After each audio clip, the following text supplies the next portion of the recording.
Seat జనసేనకే కేటాయిస్తారని ప్రచారం సాగుతోంది. దీంతో రోజుకొక పేరు ఆ పార్టీ నుంచి బయటకు వస్తోంది. తాజాగా స్టీల్ ప్లాంట్ నాయకుడు ఒకరి పేరు ప్రచారంలోకి వచ్చారు. ఆయనకు టికెట్ ఇస్తే ఆయన వెనుక ఉన్న సొంత సామాజిక వర్గంతో పాటు స్టీల్ ప్లాంట్ కార్మికుల మద్దతు కూడా దక్కుతుందని, గెలుపు తథ్యమని అంచనా వేస్తున్నారు. అయితే అదే సీటు మీద ఆశలు పెట్టుకున్న మరికొందరు నేతలు మాత్రం ఎవరో ఎందుకు పవన్ కళ్యాణ్ పోటీ చేస్తే బాగుంటుందని సూచిస్తున్నారు. అధినేత మెప్పు కూడా ఆ విధంగా పొందవచ్చు. ఒకవేళ ఆయన 2 సీట్లలో గెలిస్తే ఉప ఎన్నికల్లో గాజువాక పోటీ చేయవచ్చు అని కొందరు జనసేన నేతలు తెలివైన ఎత్తులు వేస్తున్నారు అని అంటున్నారు.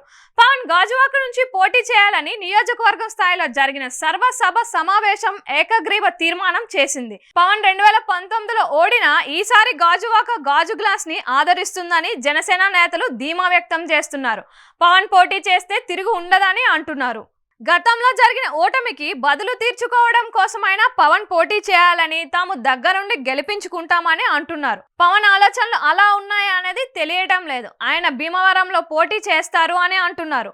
గోదావరి జిల్లాలో ఈసారి పవన్ పోటీ ఉంటుందని అంటున్నారు. అందుకే విశాఖలో తన సోదరుడు నాగబాబుని అనకాపల్లి ఎంపీగా పోటీ చేయించాలని చూస్తున్నారు అని అంటున్నారు.